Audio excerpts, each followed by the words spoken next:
Judas kene panalu undi di jiteng panalung macam bawaria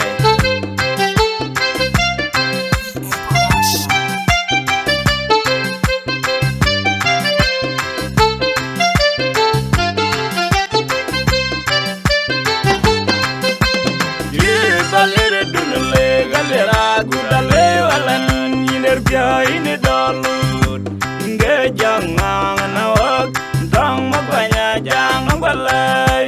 dum da baya jiran je binganai balor kamen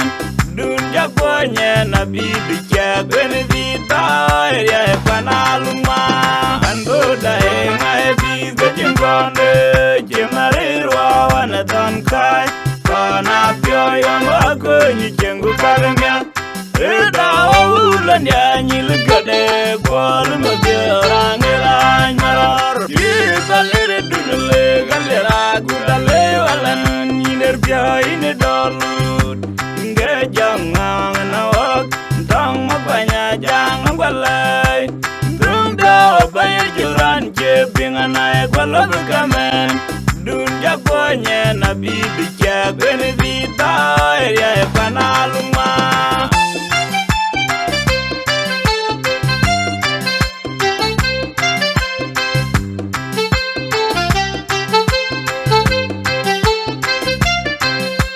regalal pananga bi ay wel be gwadia la gukwangon bigelang man bendi kanjanural atany bayani jogen ke galawa kubanya leralong di balere dunle galera gudale walan yiner bia ine dolut nge jangang nawak dang mabanya jangang balai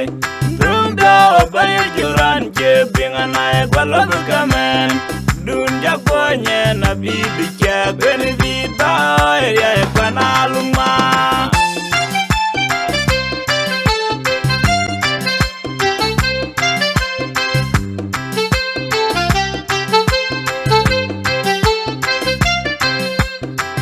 jang yali nangoy gloy to bajanya puran tenge banjul jol panchula jaran jemat kan ye na jiran jemat gedjak dijak ingkun di balere dunle galera gudale walan yiner bia ine dolut nge jangang nawak dang mabanya jangang balai bayar juran je binganai balor kamen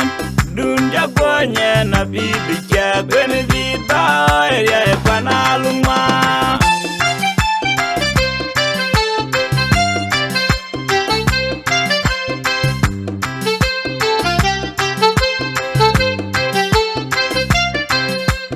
ando dai ngai bi gejimgonde jemarirwa wana tankai na pyo yang aku ni cenggu karnya eda ulan ya ni legade kwal magyarang elan maror di balere dunle galera gudale walan ni nerbia ine dolut nge jangang nawak dang mabanya jangang balai dum da bayar juran je binganai kwalor kamen dun jagonya nabi bicha benedita ya panaluma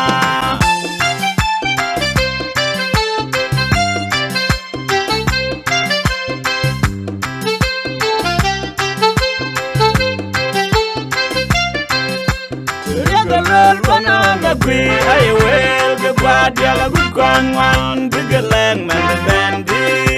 kanjanural atany bayani jogen ke galawa kubanya leralong di balere dunle galera gudale walan yiner bia ine dolut nge jangang nawak dang mabanya jangang balai dum da bayar juran je binganai balor kamen dun jagonya nabi bicha benedita ya panaluma